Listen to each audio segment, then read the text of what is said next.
하나님 말씀 보겠습니다. 우리 요한복음 2장 1절에서 11절까지 말씀.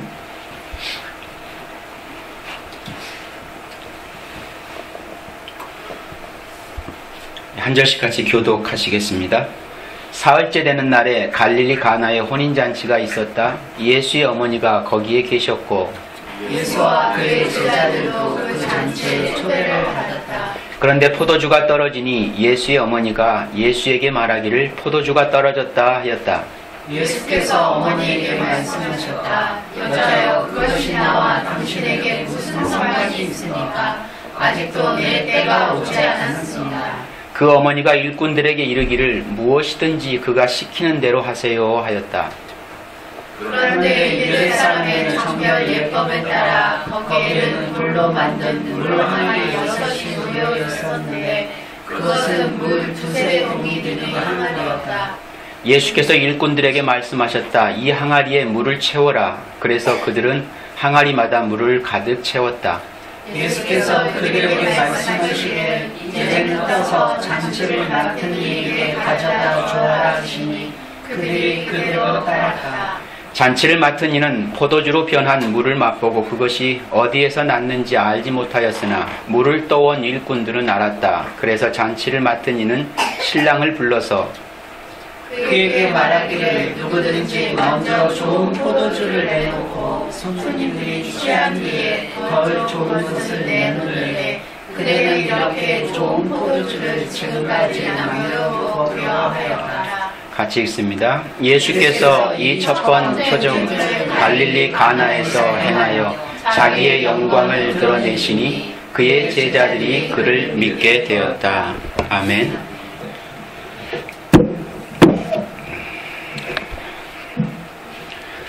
오늘 본문의 말씀 요한복음 2장 1절과 11절까지 말씀 가나의 혼인잔치. 아마 너무나 많이 익히 들어 알고 있는 본문의 내용일 것입니다.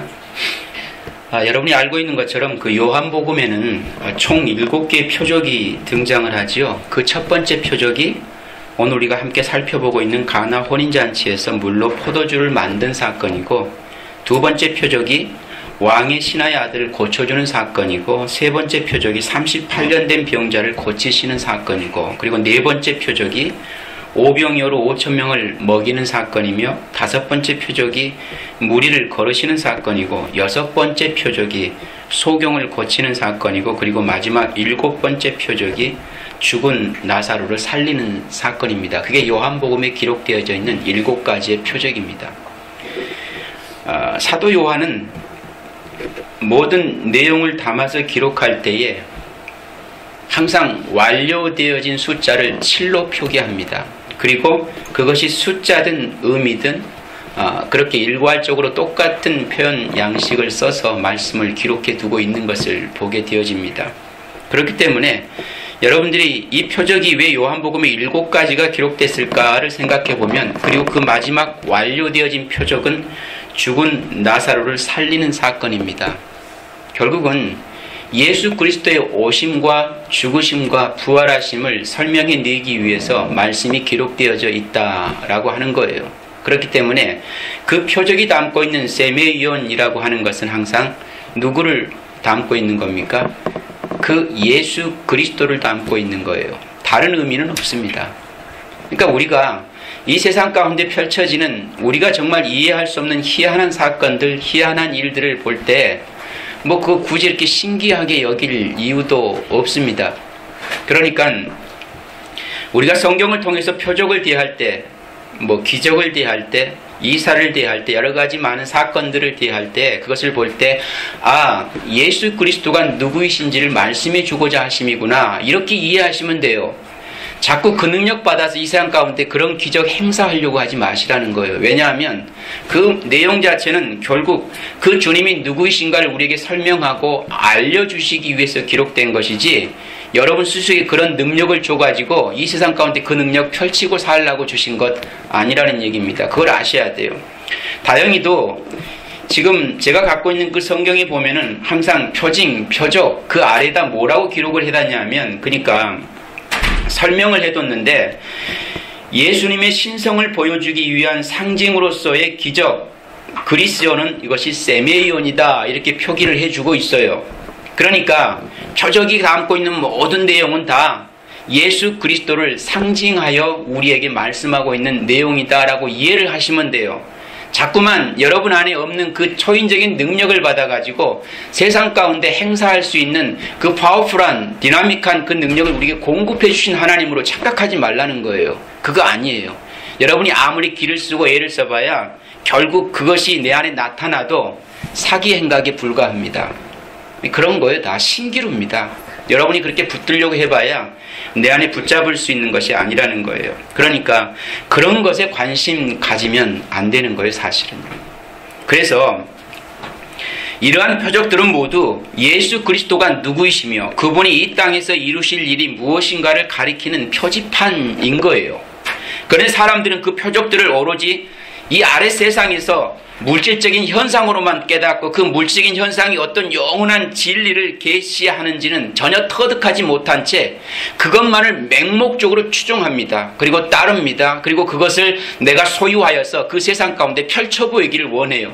그러면 세상이 야, 참 대단하다라고 인정을 해주니까 거기에 머물러 있는 그런 신앙을 추구하게 되어져 있다라는 거예요. 그러면 안 되는 겁니다. 그래서 요한복음에서 나타난 표적들은 모두 어떻게 표현합니까? 표적, 오해, 강의의 구조를 갖고 있습니다. 예수님께서 표적을 일으키시고 유대인들이 그 표적을 자기들 방식대로 해석을 해가지고 오해를 하게 되는데, 그러면 주님께 다시 그 표적이 뭔지를 또 설명을 해주세요. 그래서 표적, 오해, 강의 순으로 이 요한복음이 쭉 기록되어져 있어요. 7개의 표적을 다 설명해 두면 그 7개의 표적이 다 어떻게 표현되어 있습니까? 표적, 오해, 강해입니다. 그렇게 해줘요. 근데도 못 알아들어요. 그렇죠? 우리도 못 알아듣잖아요. 읽고서. 뭐만 관심 있습니까? 아, 물이 포도주로 변했대에만 관심이 있어요. 그럼 어떻게 해야 변할 수 있지? 화학적 반응으로 가능한 일인가? 불가능한 일이거든. 있을 수 없는 일이잖아요. 근데 그런 일이 믿으면 된다고 생각하지요? 아니요, 안 되는 거예요, 그건. 그런 일이 있을 수도 없습니다. 자연의 이치를 거슬려서 만들어질 수 있는 그런 것은 존재하지 않아요. 그런데 그 존재하지 않은 걸 내가 믿음으로 소유해가지고 펼쳐 보이려고 하는 게 잘못된 믿음인 거예요. 그렇지요? 근데 그 잘못된 믿음이 세상 가운데 우리가 알지 못하는 신비한 능력이 나타나면 진짜 믿음인 걸로 착각하지 않습니까? 그러면 다 그 잘못된 믿음 따라가다 죽는 거예요. 그게 사망인 겁니다. 우리는 그렇게 세상이 우리 존재가 그런 식으로 드러나 보여져서 많은 사람들이 자신을 그렇게 추종하고 따르는 것에 매료되어 있거든요. 왜? 무슨 자리를 떠나서? 피조물의 자리를 떠나서 원래 그 하나님의 자리, 그 창조주의 자리에 올라서고 싶어하는 인간의 욕망이 우리를 그리로 이끌어가는 거라니까요. 그러니까 나는 피조물, 하나님은 나의 창조주 하면은 우리는 그 자리만 잘 지키고 있으면 구원받습니다. 근데 그 자리를 떠나면 사망인 거예요. 그렇지요? 구원의 진리는 간단해요. 내가 하나님의 자리에 올라서려고 하지 않으면 되는 거고, 하나님은 그 하나님의 자리에서 나를 피조물로 잘 보듬어 안아주시면 되는 거예요. 그리고 우리는 그 그늘 안에 살아가기만 하면 우리는 안전한 겁니다. 그런데 자꾸 이 피조물이 그 창조의 자리에 올라서려고 발버둥 치게 되어지면 그게 사망인 거예요. 그게 죽음이거든요. 그러니까 내 자리 잘 지키면 우리는 아무 문제가 없는데 자꾸 내 자리를 벗어나 다른 것들을 추구하게 되어지니까, 근데 결국 그 마지막 결론을 이르러서는 뭘 추구하느냐 하면 내 자신 스스로 신이 되고 싶어하는 우리 욕망이 있다라는 겁니다. 모든 사람이 군림하고 싶어하는 우리의 욕망이 거기에 자리하고 있는 거예요. 그럼 거기까지 올라가면 안전할 거예요? 천만에요. 떨어진다니까요. 사망인데 왜 그 자리에 계속 머물러 있겠어요? 떨어질 수밖에 없는 겁니다. 이 세상 구조가 그렇게 되어져 있어요. 그러니까 그냥 평범하게 사는 게 제일 행복한 거예요, 사실은요. 그걸 몰라서 그러는 거죠. 드러나 보이지 않고 나타나 보여지지 않고 그러면서도 자기의 삶을 성실하게 그렇게 아기자기하게 살아가는 사람이 제일 지혜로운 거예요. 그게 가장 행복한 거라니까요. 근데 우리는 그걸 모르고 자꾸만 드러나려고 하잖아요. 드러나봤자 판단밖에 더 받습니까? 이러쿵저러쿵 남의 입방아에 오르내리는 게 인생이잖아요. 잘 돼도 많이 보여지고 드러나 보여지면 질수록 많은 사람들이 입방아에 오르내리는 게 인생이에요. 성공하면 성공한 대로, 실패하면 실패한 대로. 그렇잖아요. 이렇게 묻혀 사는 것이 최고 좋은 거예요. 있는 듯 없는 듯.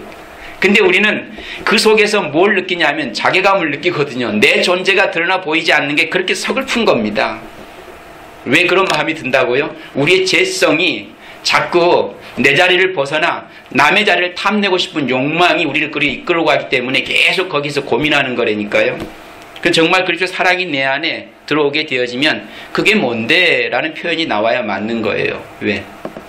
그분으로 내가 채워지고 충만해져 있는데 다른 것에 대한 관심이 쏠린다라는 게 말이 됩니까? 솔직히?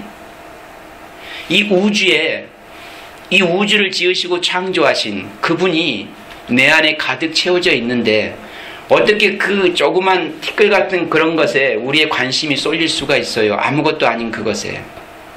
근데 우리는 그러고 살지 않습니까? 그처럼 우리는 그렇게 연약한 우리의 모습을 떨쳐버리지 못하고 사는 겁니다. 그래서 하나님 말씀을 자꾸 오해하는 거예요. 아니, 오해하고 싶은 거죠. 그냥 그 상태로는 받아들이기가 별로 밋밋하고 별로 내 안에 와닿지가 않는 겁니다. 오해를 해서라도 내가 원하는 뭔가를 이루고 싶은 게 우리 욕망이라니까요. 그래서 오해하는 거예요. 일부러라도.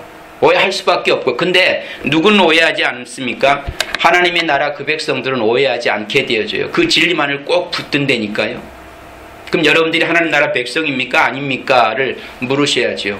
나는 왜 자꾸 이것을 오해하고 싶지요? 그 마음이 들 때마다 나의 타락한 본성이 내 욕망을 위해서 자꾸 그렇게 추구하고 있는 거구나. 하나님이 진리만을 붙들게 해주세요. 그때 기도해야죠. 왜? 나를 저 복종시키는 기도.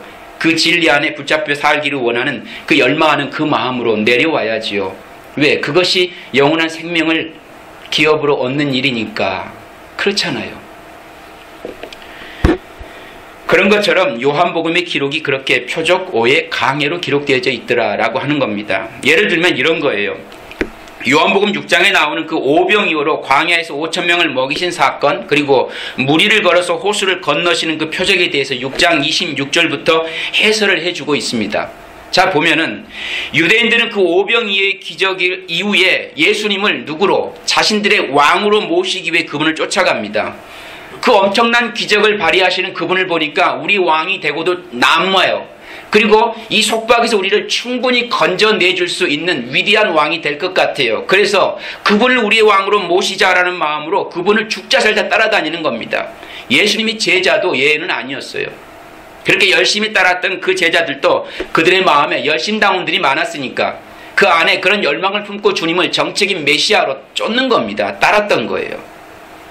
그들은 주님이야말로 만나로 자신의 조상을 먹이시고 홍해를 건너게 했던 그 모세와 같이 자신들을 애굽의 노예 생활과 방불한 그 로마의 압제에서 구출해줄, 다시 말해 제2의 출애굽으로 이끄실 분이라고 생각을 했던 것입니다.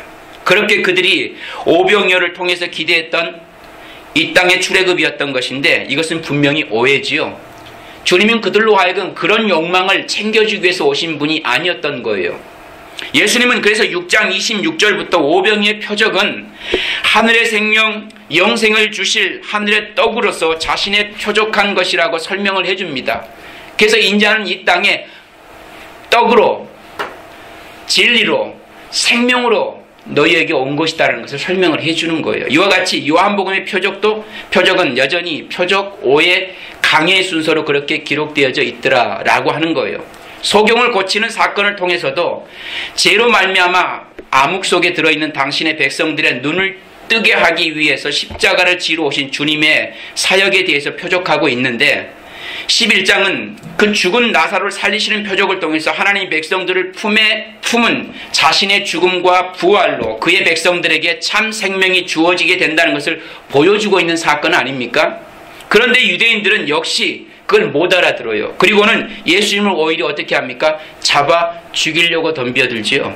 결국 이 표적을 정리해 보면 하나님은 예수 그리스도에 의해 인간 위에 하늘이 열리고 하나님 백성들에게 하늘의 생명력이 부어지게 되는 그 복음을 설명하기 위해서 예수 그리스도의 표적을 세상에 보여주신 것이 단순히 기적을 보여주심으로 자신의 힘을 과시하거나 자신을 증명하는 것이 아니라는 거예요.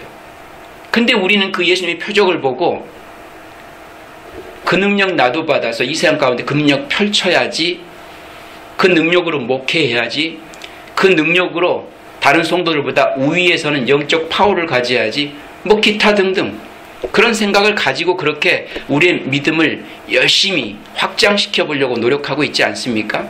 아직까지 그 능력 못 받은 것은 내 믿음이 하나님 앞에 흡족하게 인정받지 못해서 아직 못 받은 거예요. 그렇지요?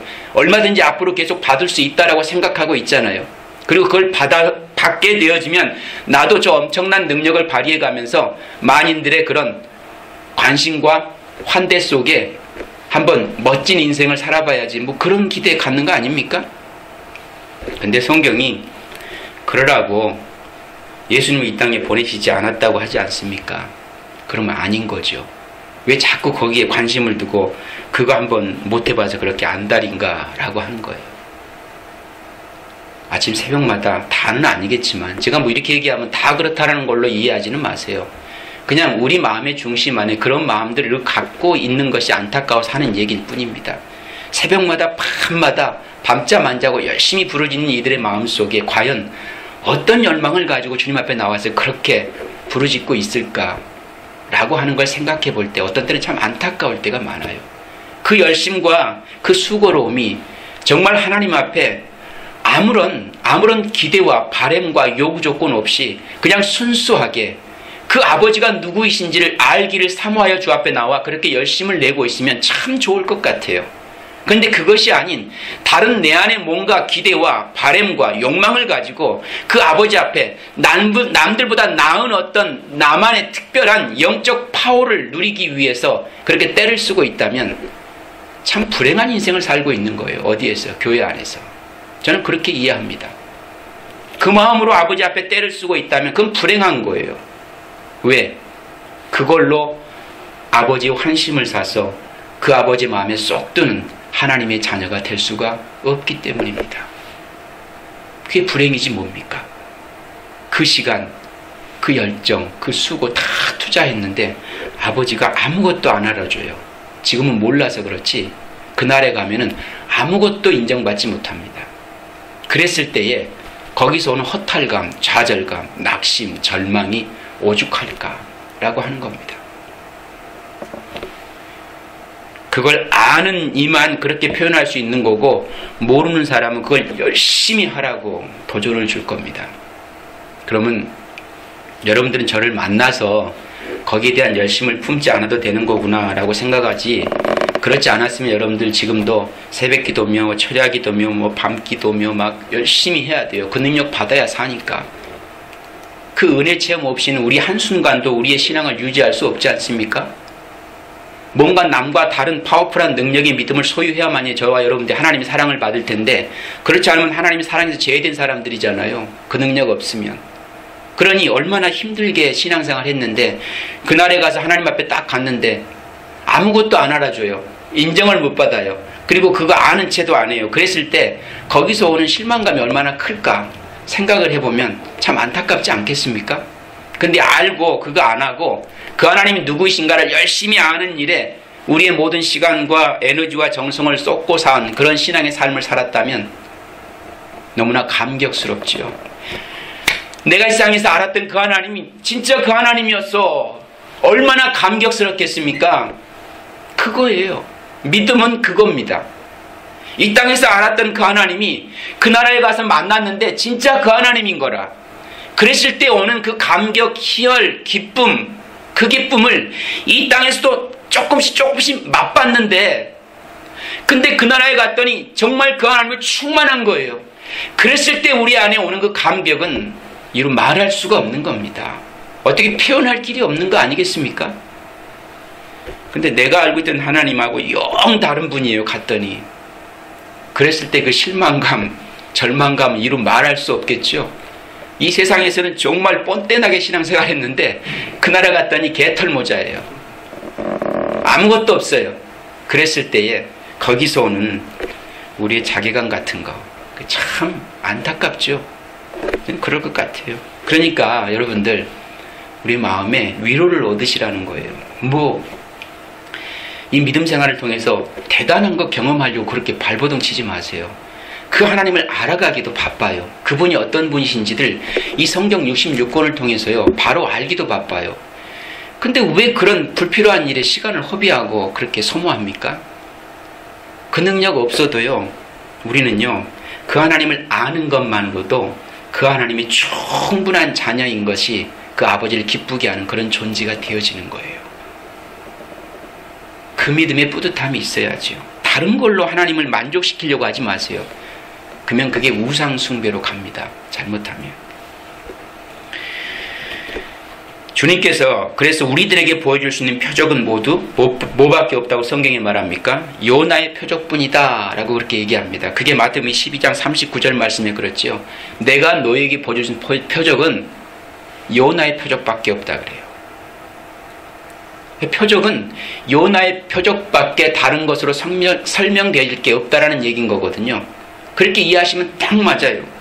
그러니까 주님께서 보이신 모든 기적들이 다 무엇에 관한 얘기라는 겁니까? 요나가 사흘 밤낮을 물고기 뱃속에 들어있다가 나옴으로 죽어야 할 그 니느웨 백성들이 회개한 것처럼 주님께서 십자가에 죽으시고 밤낮 사흘 땅속에 계시다가 부활하심으로 말미암아 죽어 마땅한 자들이 살아나게 되는 그 새 창조에 관한 것들이 바로 표적이 가리키고 있는 본래적인 의도이고 의미이고 하나님이 진의다라고 하는 것입니다. 이걸 이해하지 못하면 자꾸 딴 길로 가는 거예요. 우리의 신앙의 모습이. 그러니까 이렇게 성경에 등장하는 모든 이적들은 모두가 예수 그리스도가 누구이시며 그분이 할 일이 무엇인가를 우리에게 보여주는 것입니다. 그런데 오늘날에는 성령이 오시고 성경이 완성되었기 때문에 기적이 더 이상 필요가 없는 거예요. 자, 그러면 선교지나 오지에 이런 데 일어나는 기적은 뭐 때문에 일어납니까? 선교지, 오지, 복음이 들어가지 않는 곳, 이런 것들은 뭐가 없습니까? 그들의 언어로 성경이 기록되어지질 못했어요. 그렇기 때문에 기록되어진 성경이 없다 보니까 성령께서 그들로 하여금 그 하나님이 누구이신지를 알려주기 위해서, 구원이 무엇인지를 그들에게 일깨워주기 위해서 그런 기적들이 임할 수는 있어요. 우리가 생각하는. 그렇지만 그 기적이 전부가 아니에요. 그 기적을 통해서 예수 그리스도께서 우리에게 베푸신 구원의 은혜가 무엇인지를 알아먹으라고 주시는 기적인 것이지, 그런 이상한 능력을 통해 사람들을 장악하고 그들을 보섭하여 끝까지 그 능력을 가지고 그들을 가르치라고 주신 게 아니라는 얘기입니다. 그건 그냥 도구예요. 소모품이에요. 그 용도의 기능이 다하면 소멸되어지는 것들이에요. 계속 장구하게 영원히 남는 게 아니라는 얘기입니다. 아무 때고 내가 필요할 때마다 꺼내 쓸 수 있는 그런 연장이 아닌 거예요. 그 복음을 전하기 위해서 필요해서 주어진 것이라면 그 복음을 전하고 나면 끝나는 거예요. 그 용도는. 그럼에도 불구하고 그 용도를 계속 사용하고 있는 사람이 있다면 그 사람은 사기치는 거예요. 그거요. 왜? 더 이상 그 능력이 내게 공급되지 않고 있음에도 불구하고 계속 그 능력이 내게 머물러 있는 것처럼 사람들이 계속 나를 부각시켜야 되지 않습니까? 그러면 나를 속이고 사람을 속여야만 돼요. 그래서 흘러가는 게 뭡니까? 신비주의라고 하는 것이고, 그래서 하다못해 자기가 그렇게 계속 그 자리에 머물리게 되면 뭐가 되는 거예요? 자칭 스스로 교주가 되는 겁니다. 그런 거예요. 내가 메시아가 되는 거예요. 내가.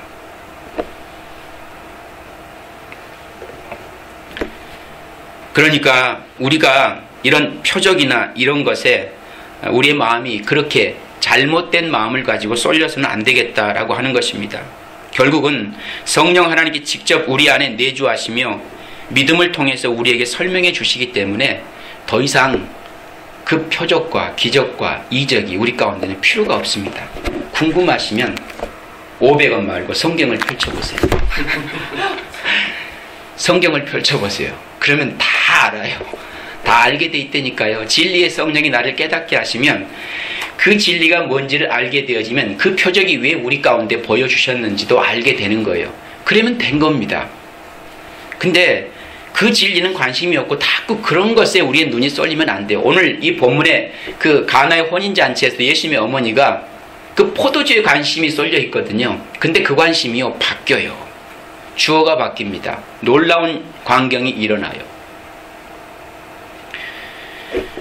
오늘 본문의 말씀을 보면 예수님과 제자 5명이 마리아와 함께 가나 혼인잔치에 참석을 했습니다. 그 혼인잔치가 한창 무르익을 쯤에 혼인잔치 집에 없어서는 안 될 뭐가 떨어진 거죠? 포도주가 떨어집니다. 이스라엘 백성들의 잔치에 포도주가 떨어지는 것은요, 그것은 위기입니다. 그 포도주의 파장을 알리는 거예요. 그것보다 더 불행한 일은 없습니다. 그렇죠? 그들에게 있어서. 왜? 포도주가 갖고 있는 의미의 뜻이 기쁨이라고 하는 거거든요. 그들의 기쁨이 완전히 파장이 되어버렸다라고 하는 건 절망이지 않습니까? 그 혼인잔치가 한창 무르익을 쯤에 혼인잔치에 없어서는 안 될 포도주가 떨어졌습니다.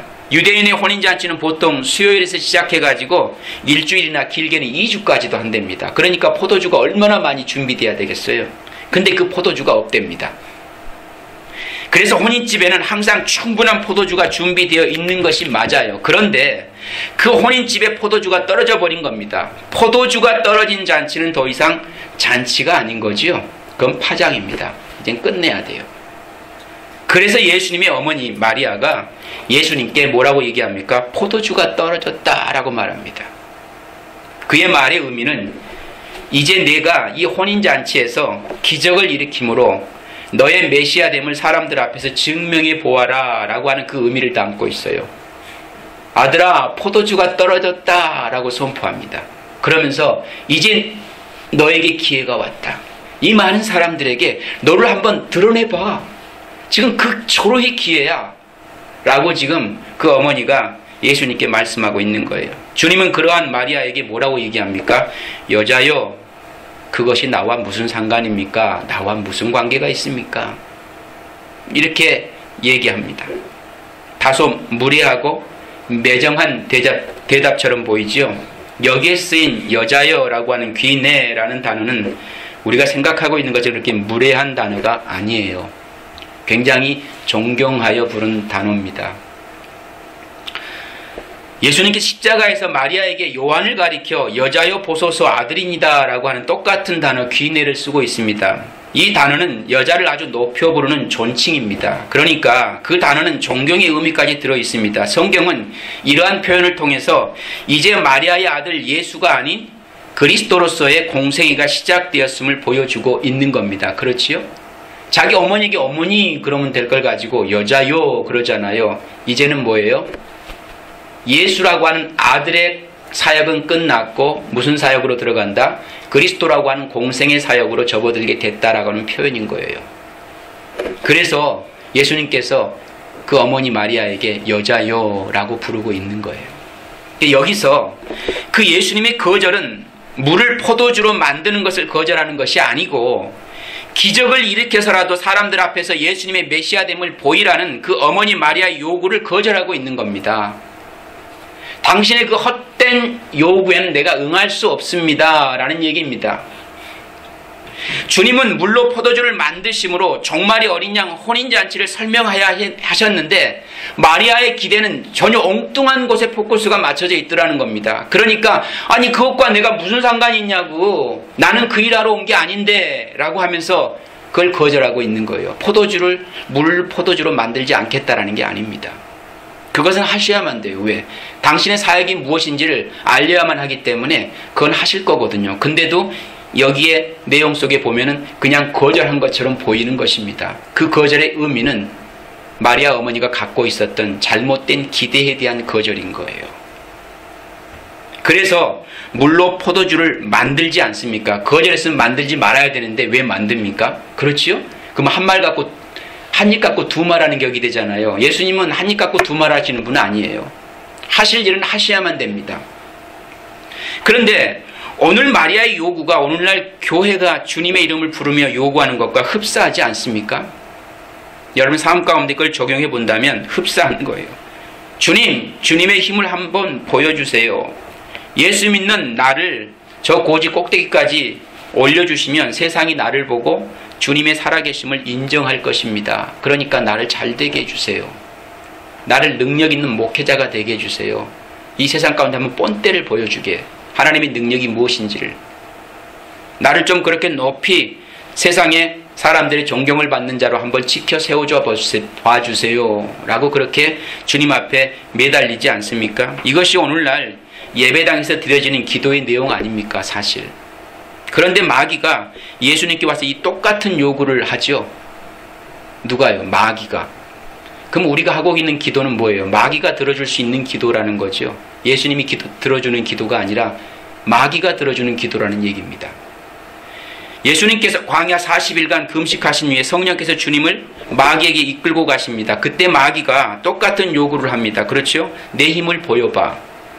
너를 증명해봐. 그래야 사람들이 너를 메시아로 믿어줄 거야. 이 내용이거든요. 그렇게 마귀가 요구하잖아요. 예수님. 그때 주님이 그렇게 하셨습니까? 그래 맞아. 이제는 내 때가 된 것 같아. 내가 한번 보여주마. 마귀의 요구대로 그 마귀가 제안한 걸 다 받아들이고 그런 능력을 보여주시던가요? 아니지요. 사람이 떡으로만 살 것이 아니요 하나님의 입에서 나오는 말씀으로 살리라. 그리고 물리치시죠. 그 유혹을. 그건 유혹인 거예요. 근데 우리는 그 유혹을 달라고 얘기하고 있잖아요. 누구에게? 예수 이름으로.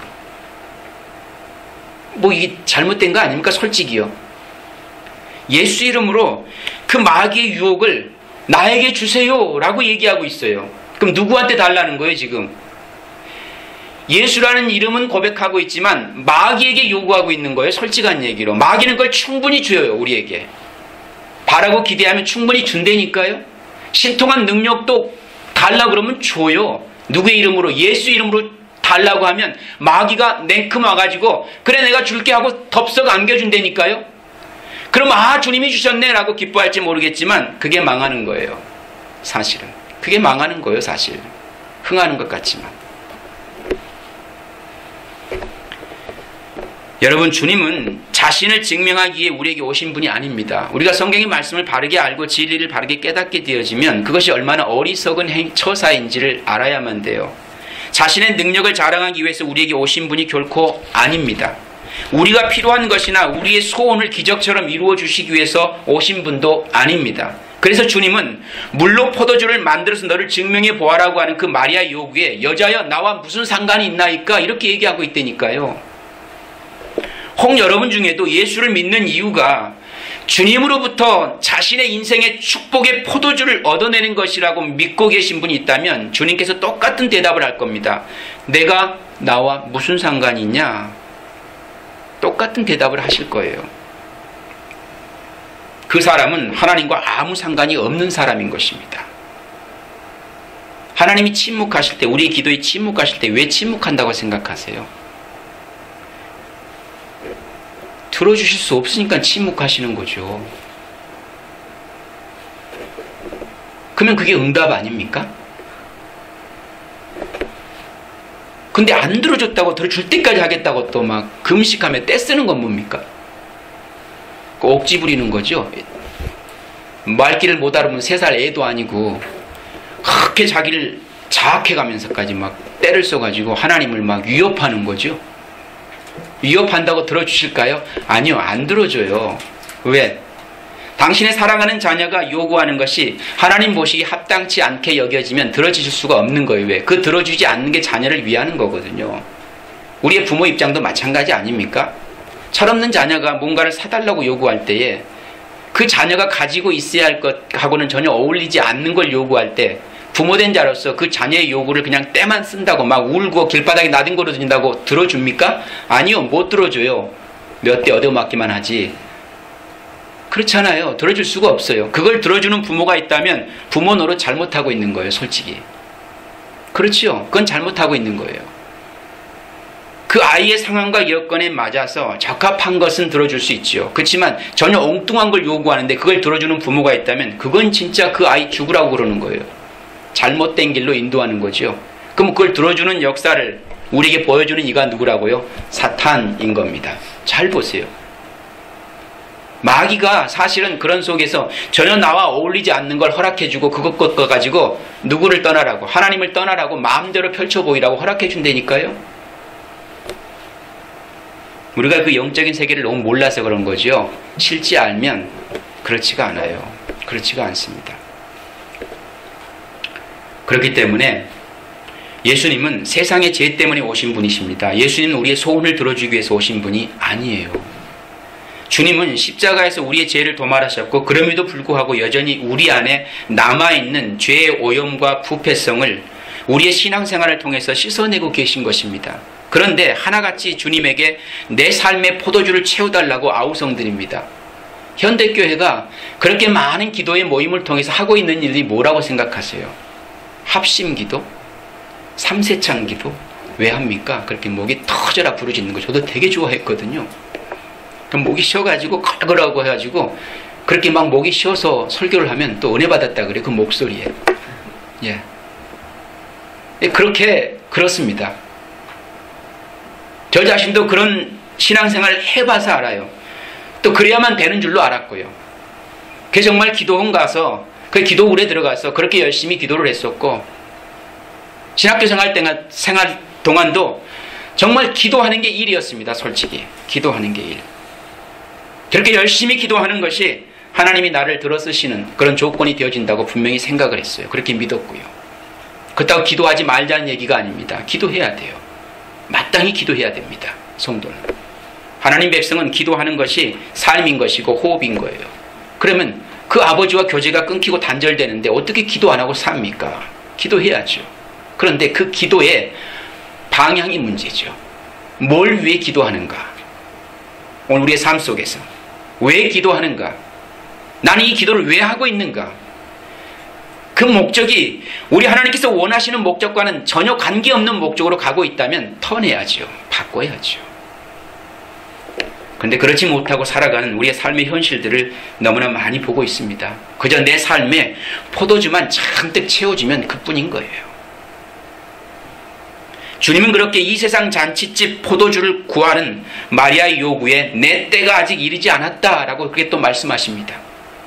조금은 엉뚱한 대답 같지만 그 대답 안에 기독교의 핵심 교리가 다 들어있는 겁니다. 여기서 내 때라고 하는 호라무라고 하는 그 단어, 그것은 요한복음 내에서만도 여러 번 나오는 단어인데 그게 십자가의 구속 사건을 우리에게 보여주고 있는 때를 얘기하지요. 그때가 아직 이르지 않았다라는 거거든요. 그게 요한복음 7장 30절, 8장 20절, 12장 23절, 16장 23절, 17장 1절 내 때가 이르지 않았다라고 계속 반복하여 말씀하십니다.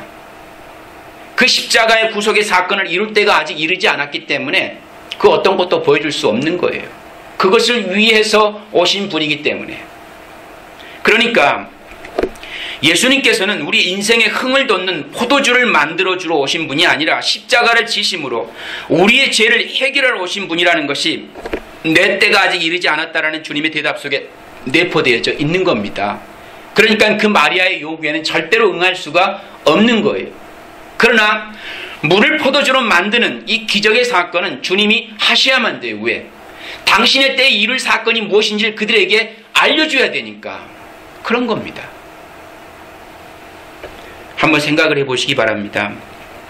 자신의 인생의 포도주를 찾았던 사람이 그 포도주가 다 채워지게 되면 여전히 그 주님을 계속 찾을 수 있게 될까요? 예수를 믿는다고 하는 사람의 인생의 목적이 오로지 하나님을 이용해서 인생의 행복을 추구하는 것이었다면 그 행복이 채워졌을 때 그때도 과연 그에게 주님이 필요할까? 아닐 겁니다. 자기의 모든 요구가 채워지게 되면 그들은 언제든지 주님을 버릴 수 있는 자들인 것입니다. 그러나 인간의 탐욕이 끝이 없기 때문에 끝까지 자신의 삶의 포도주를 위해서 예수의 이름을 부르고 있는 것뿐이지 그들은 자신의 죄를 사해 주시고 하나님의 자녀로 양육시켜 가시는 그리스도가 필요한 사람들이 아닌 거예요. 자신의 욕망이 죽을 때까지 놓을 수 없는 그런 바램이기 때문에 끝까지 붙드는 것처럼 보이는 것이지 결코 하나님의 사람은 아닌 겁니다. 그러면 주님께서 포도주를 만드시는 것은 어떤 의미가 있는 것인가? 예수님께서 여자여 나와 무슨 상관이 있나이까? 내 때가 아직 이르지 아니하였나이다 라고 말씀하신 후에 하인들에게 비어있는 6개의 돌 항아리에 물을 채우라고 명령하시죠. 그 6개의 돌 항아리는 본문의 표현대로라면 유대인들의 결례를 행할 때 쓰는 돌 항아리였습니다. 결례. 그러니까 그건 율법도 아닌 뭡니까? 그냥 장로들의 유전이었던 거예요. 유전. 사람들이 만들어낸 그들만의 삶 속에 있었던 유전적인 것들입니다. 그래서 결례라는 것은 청결하게 닦는 예식을 말하고 있습니다. 그러니까 유대인들은 밖에 나갔다가 들어왔을 때에 혹은 식사하기 전에 반드시 뭘 해야 돼요? 손과 발을 닦고 그 다음에 그 사막에는 먼지가 많잖아요. 그렇기 때문에 옷에 먼지도 많이 묻거든요. 그래서 그것들을 닦는 행위로 할 수 있도록 항상 그 항아리에는 물이 가득 채워져 있어야만 했습니다. 그리고 그것은 율법도 아니었고 그냥 장로들의 유전이었던 거예요. 뭘 하라 마라 하는 그런 내용은 아닙니다. 근데 그들은 목숨 걸고 그런 행위들을 지켰어요. 그렇죠? 그렇다면 그 행위를 그렇게 뽐내다게 지키고 있는 그 유대인들이 그 혼인잔치 집에 그 돌 항아리에 물이 비어 있다는 게 말이 됩니까? 그걸 그렇게 자랑 삼아 자신들의 행위를 그렇게 아주 뻔뻔하게 사람들 앞에 그렇게 자랑하며 살았던 그들인데, 그걸 의로 여겼던 사람들인데 어떻게 그 항아리가 비어있냐 이거예요. 지금 너무 재미있는 것은 그 6개 돌 항아리가 텅 비어있더라 라고 하는 것입니다. 장로들의 유전을 그토록 소중하게 여겼던 그 유대인들이라면 그 항아리는 항상 맑은 물로 가득 채워져 있어야만 합니다. 그런데 그 항아리들이 모두 비어 있었어요. 그 비어있는 돌 항아리들은 예수 그리스도로 결론 지어지지 않는 형식주의에 빠져버린 생명력이 없는 유대교를 상징하고 있는 것입니다. 너희의 그 열심, 너희가 갖고 있는 그 율법주의적인 삶, 너희의 그 행위로 말미암아 구원을 얻겠다고 하는 너희의 그 유전적인 모든 율법의 행위가 얼마나 속빈 강정인지 이제 알겠니? 그걸로 너희가 구원을 얻겠다고? 야, 이걸 우리에게 보여주고 있는 거예요. 물도 채워져 있지 않은 정결 예식 항아리, 복음과는 전혀 상관없는 열광적인 종교행위에 광분하는 어떤 사람들이 생각나지는 않습니까? 정말 막 얼굴이 시뻘겋게 달아올 정도로 목에 핏줄이 터져라고 부르짖으며 그 하나님 찾는 그들의 모습이나 오늘 이 유대인들의 모습이나 다를 게 뭡니까? 그들의 바람과 기대가 거기에 있다면 뭐냐는 거예요. 주님은 그 항아리에다가 물을 가득 채우십니다. 그리고는 참 기쁨과 참 행복은 어떻게 된 것인가를 표적으로 보여주십니다. 보세요. 그 물이 모두 포도주가 되어버린 것입니다. 그렇게 채워진 물이 포도주로 바뀌어요. 화학적 반응으로는 일어날 수 없는 사건이죠. 도저히 있을 수 없는, 과학적으로도 검증되지 않은 사건입니다. 그렇죠. 자유주의 신학자들, 자유주의 목회자들에게는 전혀 이건 신빙성이 없는 내용이기 때문에 믿을 수 없죠. 이건 신뢰가 안 가는 내용입니다. 성경에서 포도주는 주로 기쁨, 잔치, 희락을 상징하는 내용입니다. 근데 성경은 지금 그 형식뿐인 유대교의 참 기쁨을 상실한 잔치집으로 비유해 주고 있는 거예요. 단순히 예수님의 비유나 어떤 기적이나 표적이 그렇게 우리가 판단하고 생각하고 도전받고 어떤 그 윤리적 도덕적 그런 의미에서 우리의 삶 가운데 뭔가 유익이 될 만한, 보탬이 될 만한 그런 좋은 삶의 가이드를 해주는 정도로 이해하시면 안 되는 거예요. 거기에는 항상 예수 그리스도의 구속의 십자가가 들어있다는 사실을 생각하고 염두에 둔다면 거기에 그 진리의 본질을 찾아야지, 자꾸 우리의 삶에 그것을 내가 큐티하에 적용해가지고 내 삶을 뻔뻔하게 만드는 그런 쪽으로 가게 되어지면 안 되는 건 잘못된 해석이라는 얘기입니다. 그게 왜? 나만을 위한 성경이 기록됐겠습니까? 잘 생각해 보세요. 나를 위한 성경으로 기록됐겠냐라는 거예요. 하나님의 말씀이 나를 위한 말씀으로 기록됐겠는가라는 생각을 해보시면 아니라는 결론이 나오지 않습니까? 그러면 그렇게 적용을 시키면 안 되는 거죠. 그 잔치집이 참 기쁨을 회복한 잔치집이 되기 위해서 예수 그리스도의 보혈이 뿌려져야 비로소 그 잔치집이 참 잔치집이 될 수 있음을 표적으로 보여주시는 것이 바로 물로 포도주를 만드는 기적인 거예요. 그렇기 때문에 포도주 하면은 뭐가 상징되는 겁니까? 예수 그리스도의 보혈인 것입니다. 물이 포도주로 바뀔 수 있어서 잔치집의 흥을 돋구는 그 기쁨의 잔치를 회복할 수 있는 유일한 길은 사망되어진 죄인이 그 죄를 벗어버리고 영생이라는 소망을 갖고 살아갈 수 있는 기쁨의 존재가 되기 위해서는 예수 그리스도의 보혈이 그들에게 뿌려져야만 한다는 거예요. 그 사실을 우리에게 말씀해 주고 있는 겁니다. 이 가나의 첫 번째 혼인잔치를 통해서 우리에게 말씀하시고자 하는 이 내용의 의미는 바로 그 의미를 우리에게 일깨워 주기 위함인 거예요. 예수 그리스도가 이 땅에 오심이 너희의 죄인됨을 심판하시고 예수 그리스도의 의로 말미암아 너에게 영원한 생명을 주시기 위해서 오신 분이다 라고 하는 사실, 사망으로 말미암아 이 세상에서 기쁨을 잃어버린 너희에게 참 기쁨이 무엇인지, 참 행복이 무엇인지를 일깨워주고 그 기쁨과 행복을 회복시켜 주시기 위해서 오신 분이라고 하는 사실을 우리에게 증거해주고 있는 거예요. 오늘 본문에 나타난 이 가나의 혼인잔치가 왜 일곱째 날에 등장하는지 알겠습니까? 하나님의 참 안식, 새 창조의 완성, 어린 양의 혼인잔치는 오직 예수 그리스도의 보혈을 통해서만 이루어진다고 하는 사실을 오늘 우리에게 보여주기 위해서 창세기의 안식날인 그 일곱째 날 사바스데이에 이 놀라운 기적을 우리에게 보여주고 계신 것입니다. 바로 잔치를 잔치답게 완성하는 그 마지막 일곱 번째 그 항아리는 어디에 있겠습니까? 여섯 번째 항아리는 채워졌다며요. 그리고 채워진 그 물이 포도주로 바뀌었지 않습니까? 그러면 그 일곱 번째 항아리가 어디 있냐라는 거예요. 누가복음 22장 20절에 보면 예수 그리스도가 마지막 일곱 번째 포도주 항아리가 되셔서 그 잔치를 완성하시는 것입니다. 그렇게 완료시키시는 거예요. 그러면 하나님의 영광이 우리의 삶 속에 나타나게 하려면 어떻게 해야 합니까? 우리의 삶의 주어가 바뀌어야죠. 우리의 삶의 주어가 바뀌어야 돼요. 오늘 본문 3절을 보시면 마리아의 말의 주어가 처음에는 뭐였습니까? 포도주였습니다. 다시 말하면 모든 관심이 지금 어디에 있는 거예요? 포도주에 관심을 집중하고 있다는 얘기입니다. 그런데 주님은 그 포도주에 관심을 집중하라고 오신 분이 아니잖아요. 그렇죠?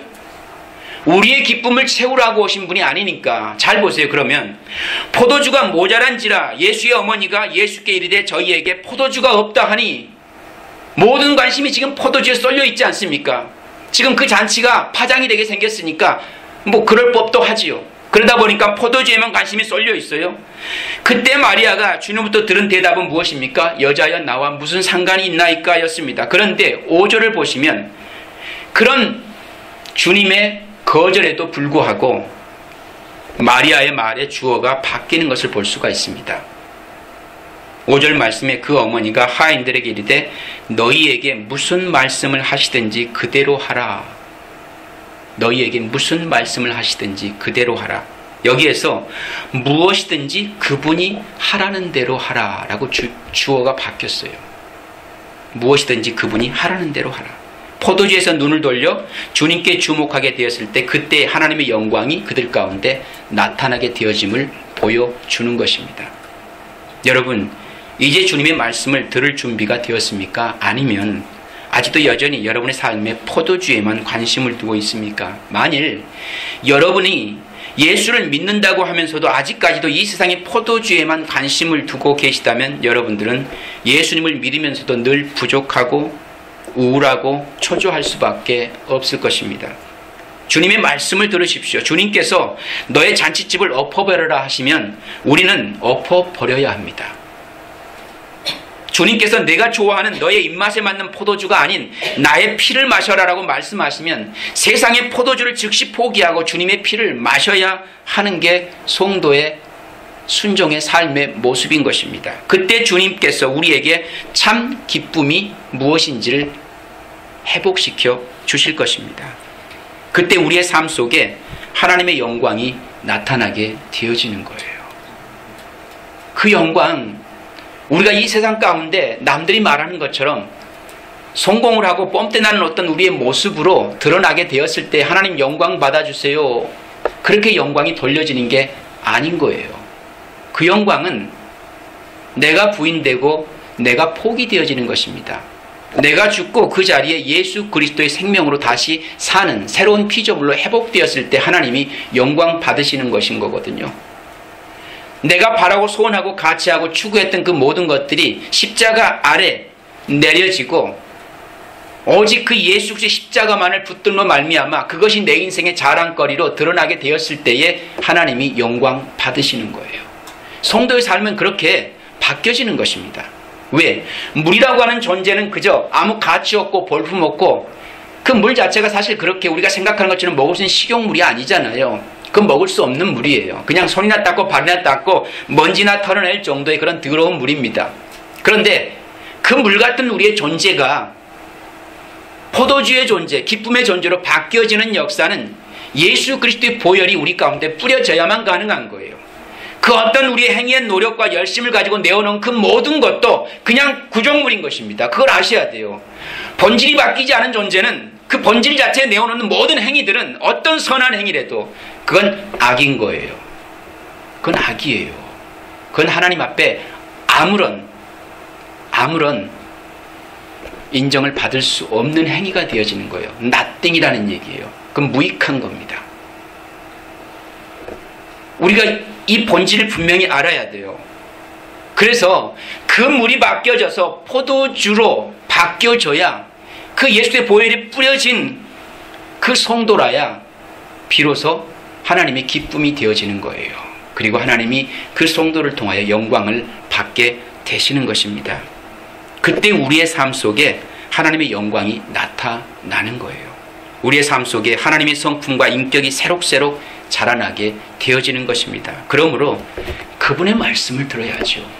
그 진리가 무엇인지를 깨달아 알아가며 내 삶 속에 그 주님 없이는 안 된다고 하는 사실을 통렬하게 절감을 하고 그 하나님 아버지의 은혜만을 꼭 붙드는 성도의 삶을 지향하며 살아가야 하는 것이 저와 여러분의 신앙 생활인 것입니다. 그때에 잔치를 엎으라면 엎으세요. 엎어야지요. 그게 우리가 순종으로 내어놓을 수 있는 믿음의 열매 아닙니까? 근데 악착같이 내 것을 움켜쥐고 또 하나님 것도 움켜쥐고 싶은 그 욕망을 가지고 양다리 걸치면서 그렇게 회색 분자처럼 살지는 말라는 얘기입니다. 성도는 이 세상과 합해질 수 있는 존재가 아니에요. 세상 가운데 살아가나 세상 가운데 구별되어진 존재라는 사실 잃으면 안 돼요. 거룩은 절대 세상의 오물에 같이 연합되어 살 수 있는 게 아닙니다. 이 세상을 변화시키는 존재도 아닙니다. 그냥 이 거룩은 그냥 거룩한 거예요. 그러니까 섣불리 이 세상의 리더가 되어지고 본받는 자가 되어지고 영향을 끼치는 존재가 되자 이렇게 나가서도 안 돼요. 왜 그렇습니까? 크리스찬은 그런 존재로 살라고 우리를 부르신 게 아니에요. 잘 아셔야 돼요. 이 땅의 성도는 이 세상 속에 거룩해지라고 부른 존재입니다. 이 세상과 구별되라고 부른 존재이지 세상의 리더가 돼가지고 그들을 도전을 주고 정화를 시키고 변화를 시키는 그런 존재로 살라고 부른 존재 아니에요. 그러니까 성경을 우리가 좀 더 들여다보시면 하나님은 거룩하니 너희도 거룩하라 라고 말씀하죠. 그 거룩은 성도는 성도로서의 본질이 있는 거예요. 그건 새로운 피조물, 새 사람입니다. 그 새로운 피조물과 새 사람은 세상 가운데 영향을 끼칠 만한 존재가 못 돼요. 여러분 그걸 기억하셔야 돼요. 왜 그런 줄 아십니까? 그들이 추구하는 모든 삶은 이 세상 가운데서 성공하고 높아지고 부귀영화를 누리는 삶이 아니기 때문에 그래요. 세상의 성공을 지향해서 가는 자들이 아니기 때문에 새로운 피조물의 삶은 그냥 세상 가운데서 거룩한 자로 남는 것뿐이에요. 그런 것이지 우리가 생각하는 것처럼 훌륭한 리더가 돼가지고 세상을 변화시킨 주역으로 살자? 그거 아니에요. 잘했든 못했든 요셉이 보디발의 아내 문제로 인해 가지고 지금 감옥에 들어가 있잖아요. 그 행위가 세상을 변화시키는 행위가 되어집니까? 거짓과 진실 사이에서 세상 사람들의 지탄과 비난을 받는 내용인 것이지 그게 무슨 세상을 변화시키는 리더의 주역의 모습이에요. 다윗이 우리아의 아내를 범한 것이 세상의 주역의 모습입니까? 아니 한번 생각해 보시자고요. 성경이 그런 얘기를 뻗이 다 하고 있는데 우리 크리스찬이 그런 삶에서 변화돼 가지고 세상을 변화시키는 주역으로 전병훈 목사님이 아무리 세상을 변화시키는 주역이 되려고 애를 써도 그분은 세상을 변화시키는 주역 못 돼요.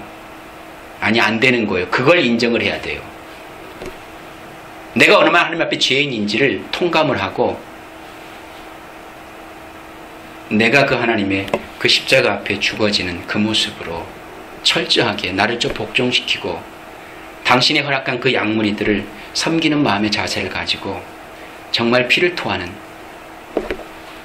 그 모습으로 하나님 앞에 서지 아니하면 그 목회는 꽝인 겁니다. 제가 속단하고 판단하는 게 아니라 우리가 하나님 앞에 서는 모습이 그래야 된다는 얘기예요. 우리는 주역이 될 수 없어요. 제발 좀 이걸 인정했으면 좋겠어요. 그리스도인은 이 세상을 변화시킨 주역으로 살라고 부르신 게 아니에요. 이 세상에서 거룩해지라고 부른 겁니다. 거룩해지라고. 거룩해지라고. 그게 물이 변하여 포도주가 되어진 존재의 모습입니다. 근데 그 기쁨을 누구만 압니까? 나만 아는 게 아니고 거기에 모여있는 모든 이들이 그 포도주의 존재의 가치를 압니다. 근데 뭘 모릅니까? 어떻게 물이 포도주로 바뀌었는지 그 비밀을 몰라요. 그게 문제죠. 그래서 불행한 거고 우리는 그걸 알기 때문에 행복한 겁니다. 왜? 내 존재가 그렇게 바뀌어진 걸 알고 있기 때문에 행복한 거고 그 비밀을 알지 못하는 그 잔치집에 참여한 그 모든 이들은 그래서 불행한 거예요. 포도주는 맛보고는 있지만 어떻게 이런 좋은 맛나는 포도주가 있었는지 어떻게 만들어졌는지 전혀 알 길이 없기 때문에 그들은 불행한 거예요. 성도의 기쁨은 그겁니다. 내가 누리는 기쁨은 그겁니다. 나만이 아는 비밀을 갖고 있다고 하는 거. 그 하나님과 관계 속에서. 그러므로 그분의 말씀을 들어야 됩니다. 그 말씀 가운데 우리의 성도의 신앙의 삶의 정체성이 우리를 가이드하고 있기 때문이라고 하는 사실입니다. 기도하겠습니다.